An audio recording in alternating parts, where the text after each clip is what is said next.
Agora vamos falar da Supercopa do Brasil. Flamengo campeão da Supercopa Rei 2025, lá em Belém do Pará.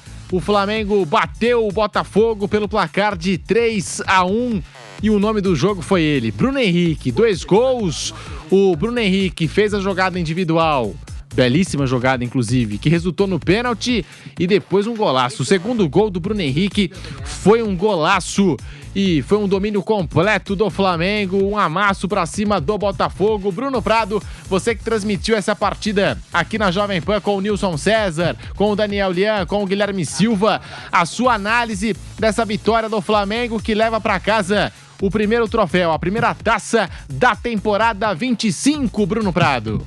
O resultado justo, o Flamengo foi muito superior ao Botafogo durante todo o jogo. Teve aquela interrupção aos 15 minutos, quando o Flamengo já vencia por 1-0, por causa da chuva, demorou mais de uma hora para voltar, mas o Flamengo voltou bem. A postura inicial do Flamengo, pressão na saída de bola, time que gosta de marcar no campo de ataque, recuperar a bola o mais rápido possível, ter a bola e tentar pressionar o adversário. Funcionava, o Botafogo não conseguia sair de trás. Teve o pênalti, o Lucas Halter dá um carrinho com o campo molhado, a chance de fazer pênalti ali era enorme, né? O Bruno Henrique chega antes, toca na bola e é derrubado, e ele próprio, Bruno Henrique, converte, faz 1-0. Mas quando volta, depois da paralisação, o Flamengo volta do mesmo jeito, marcando lá na frente, pressionando, encurralando o Botafogo, faz 2-0, abrindo já uma ótima vantagem no placar, e depois, aos 30 e poucos minutos, quando o time já está um pouco mais desgastado, até porque marcar pressão desgasta, ele começa a marcar no seu campo, e também nem assim o Botafogo, tendo um pouquinho mais de posse de bola, respirando um pouco mais, nem assim o Botafogo ameaçou. O Rossi praticamente não trabalhou no jogo. Flamengo nos contra-ataques levava perigo, poderia ter ampliou no segundo tempo e volta também marcando pressão no segundo tempo. Depois, quando cai um pouquinho a parte física, marca um pouco mais atrás, mas de qualquer maneira, mesmo marcando pressão ou marcando mais atrás, explorando os contra-ataques, o Flamengo foi dominante. O Botafogo não incomodou, o Botafogo só fez um gol quando o jogo já estava mais do que decidido, 3-0, um golaço do Luiz Araújo, né? O Luiz Araújo entrando bem, o Bruno Henrique fez os 2 primeiros gols, o Luiz Araújo fez o terceiro, Luiz Araújo que já entrou bem no jogo de quinta-feira pelo Campeonato Carioca contra o Sampaio Corrêa. Uma vitória justa, o 3-0 até deixaria mais claro o que aconteceu no jogo. Então o Flamengo que mantém a maneira de jogar, o elenco e o treinador que terminou o ano passado, e o Botafogo ainda praticamente não começou o ano do Botafogo, né? O Botafogo ainda sem treinador, perdeu o Luiz Henrique, perdeu o Almada, perdeu jogadores do elenco ali que eram utilizados, Adrielson, Tietê, Júnior Santos, Eduardo, Tiquinho Soares. Então é uma interrogação, né? Primeiro, o treinador, quem vai ser? Depois, o Botafogo vai conseguir se manter, porque o time titular era muito bom, mas esse elenco ajudou o Botafogo a levar as competições simultâneas, ganhou o Brasileiro, ganhou a Libertadores. É possível repor, porque tem uma situação da SAF do Botafogo. O Botafogo faz parte de um grupo multiclubes. Os problemas no Lyon afetam no Botafogo. Então dá para repor? Essas saídas foram necessárias para ajustar a parte financeira do grupo, da Eagle, não só do Botafogo, e dessa maneira o elenco vai ter que ser mais fraco que no ano passado? Provavelmente sim. Ainda assim, é um time titular bom. O time titular não é ruim, dá para o Botafogo ser competitivo, mas sem dúvida que com a perda de 2 jogadores diferentes, Luiz Henrique e Almada, de vários jogadores importantes do elenco que eram muito utilizados, Júnior Santos foi o artilheiro do time na temporada, o Botafogo começa o ano com dúvidas, né, do que vai ser a temporada, e ao que indica não será um time tão forte como foi em 2024. E Bruno, esse início meteórico do Felipe Luiz como técnico do Flamengo, 4 meses, 2 títulos na conta do Felipe Luiz, vou te falar, que baita início de carreira pro Felipe Luiz, e o time muito intenso, agressivo, sufocando o adversário e mantendo o padrão de jogo. Até porque na quinta-feira a gente viu um Flamengo misto, aliás, um Flamengo mais reserva do que misto. E o time com a mesma postura, com a mesma atitude. Então, olha, que início de carreira pro Felipe Luiz, Bruno Prado. Ele é muito promissor, né? Um cara, é legal ver o Felipe Luiz falando de futebol. É um cara que já vinha se preparando para ser treinador mesmo nos últimos anos como atleta. E tomara que ele tenha uma ótima carreira. Nesse momento tá todo mundo empolgado com ele, e com razão, mas uma coisa que não é querer ser chato, não é nada disso, é uma coisa real do futebol brasileiro. muitas vezes o resultado ele superestima ou subestima o treinador que está ali. Tem resultado que cai na conta do treinador que ele nem tem muita culpa. Tanto para cima quanto para baixo, né? Tanto alguma vitória muito forte, como uma derrota também. As vitórias e as derrotas acontecem. E às vezes uma derrota que... Às vezes o treinador nem tem muita culpa. Acontece, o adversário foi melhor, aquele dia deu tudo certo para o adversário, começa a mexer com o humor das pessoas. Então o Felipe... a gente vai ver essa gestão nova do Flamengo. Entrou o BAP na presidência, tem o José Boto como diretor de futebol. Então, na teoria, é uma gestão de um profissional comandando o futebol. A gente vai ver realmente o que é essa gestão no momento da derrota, que no momento da vitória é tudo legal. O Felipe é um cara muito competente, isso independente de ganhar ou perder, beleza, mas quando perder, a política vai tomar conta ou realmente vai ter uma gestão profissional? Não, o Felipe é o técnico, ganhando, perdendo, eu confio nele, ele vai seguir. O Boto é o diretor de futebol, ele vai seguir. Lá na frente tem a questão do calendário, que eu acho que é uma questão que o Flamengo, como instituição, levou muito mal nos últimos anos. E agora é outra gestão. Vamos ver como a gestão do BAP vai levar. Que é a questão, aquele momento, principalmente agosto, setembro, quando acumulam as competições. Acumula ali, Libertadores começando mata-mata, Copa do Brasil começando mata-mata mais importante e o brasileiro nesse momento começando o segundo turno. O Flamengo nos últimos anos, ele tentou levar tudo. E é quase impossível fazer isso. Em 2022, o Dorival ele dividiu um time nas Copas e um time no Brasileiro. Abriu mão ali de disputar o Brasileiro, ganhou as duas Copas. O Flamengo, mesmo com ótimos elencos e com grana, ele não ganha o Brasileiro desde 2020. O que é muito ruim e muito estranho para um time com esse potencial de investimento. E por que ele não ganha? Porque o Flamengo, na gestão anterior, não tinha coragem de traçar prioridades. Acho que uma chave do que o Flamengo pode ganhar esse ano, que ele tem time para ganhar, não tenho dúvida. Que ele é um elenco muito forte e o melhor do Brasil. Eu acho o melhor. Mas no mínimo para não ter discussão, no mínimo entre os 2 melhores, 3 ele está. Então é um time que tem condição de ganhar os títulos.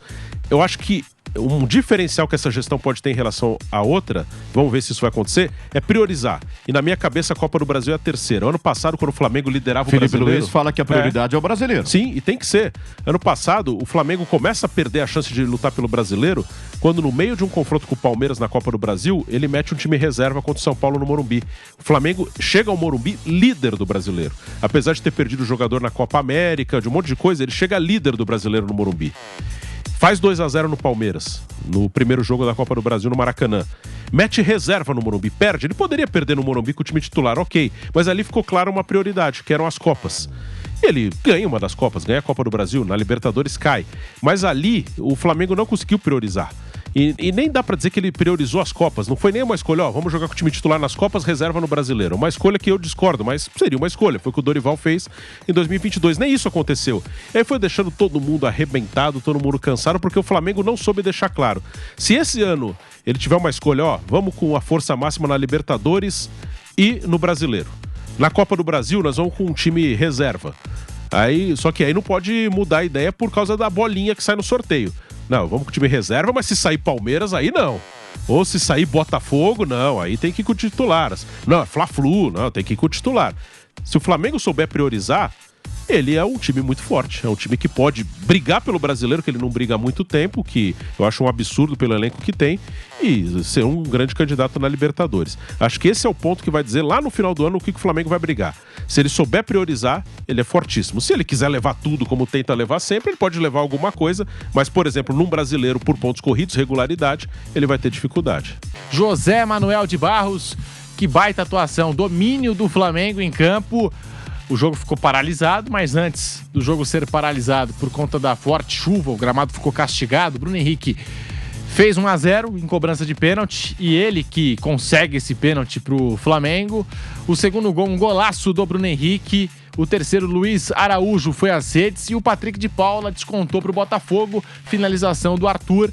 O Patrick de Paula aproveitou rebote. 3 para o Flamengo, 1 para o Botafogo. O que você achou do jogo e que amasso do Flamengo, Zé? Então, o Flamengo está mais pronto nesse momento do que o Botafogo. Botafogo é o atual campeão brasileiro, campeão da Libertadores, mas perdeu o treinador e perdeu pelo menos 2 jogadores, se você olhar só para o time titular, importantíssimos, fundamentais, que eram os jogadores que faziam a diferença. Os 2 principais do elenco, né? O Luiz Henrique E, aliás, 3 jogadores, o Luiz Henrique e Almada. E tinha um titular que é importante demais, que ficou no banco, o zagueiro Bastos, né, que fez um campeonato brasileiro fora da curva, extraordinário. E o Lucas Alter, que está até negociando com o Vitória, não acompanha o nível. Me parece um zagueiro muito fraco para o nível de time do Botafogo. Então, sem treinador e sem 3 peças tão importantes do ano passado, eu acho que essa foi a diferença.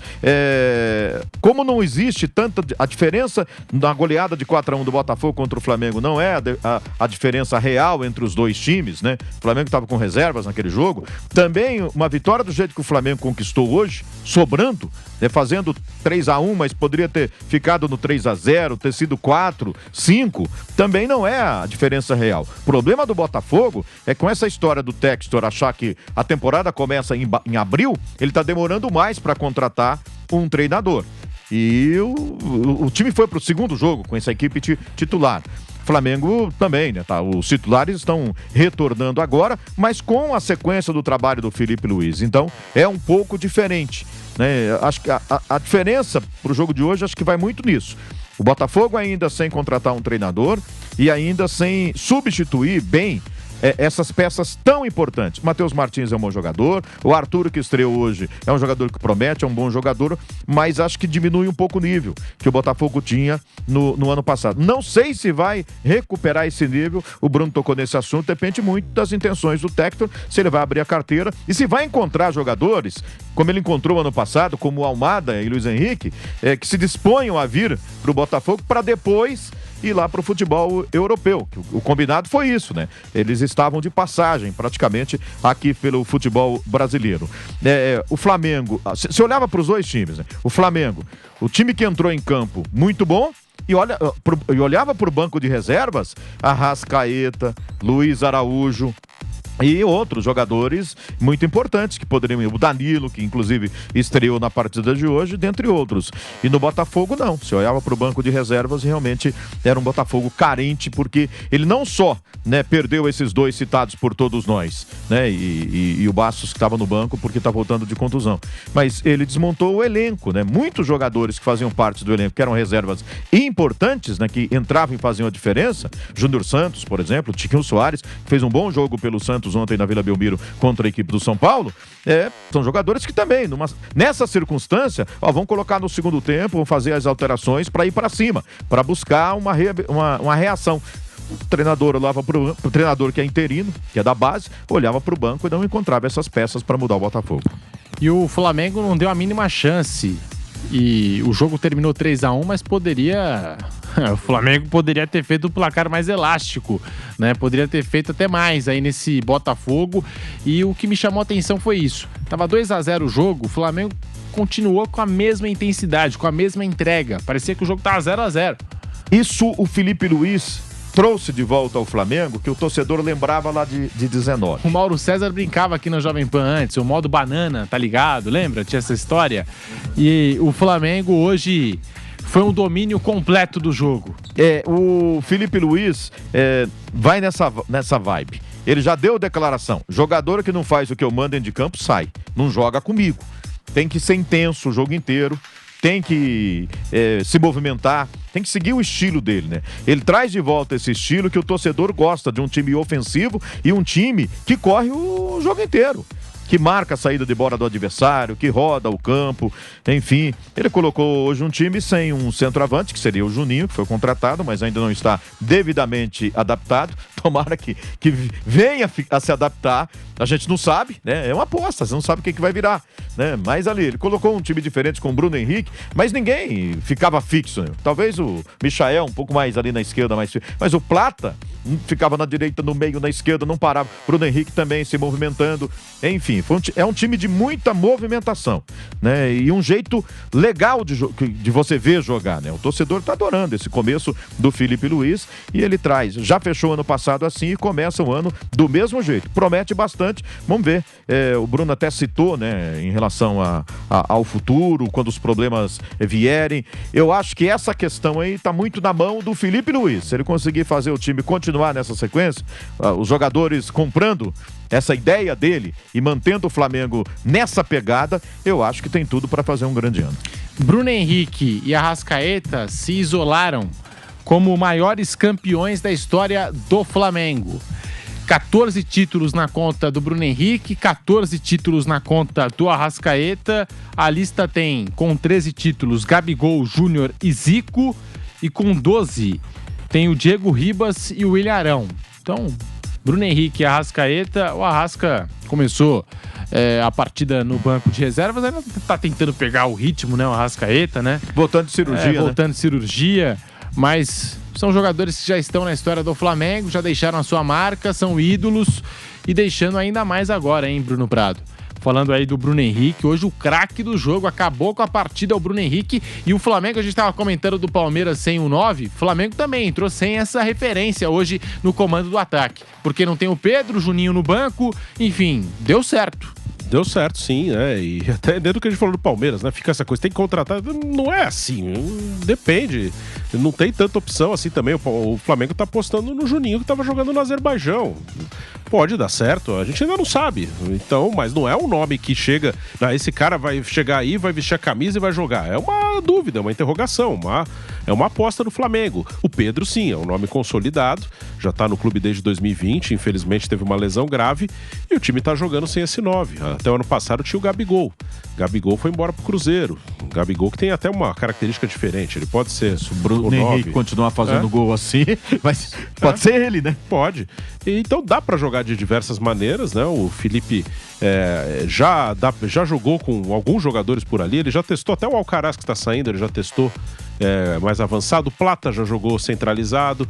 Hoje eu vi uma formação ali com o Pulgar e o De La Cruz por dentro, o Gerson ali pela direita, mas assim, ele parte da direita para o meio. O corredor quem faz é o Wesley com muita liberdade quando o time está atacando para subir, para fazer aquele corredor pela direita.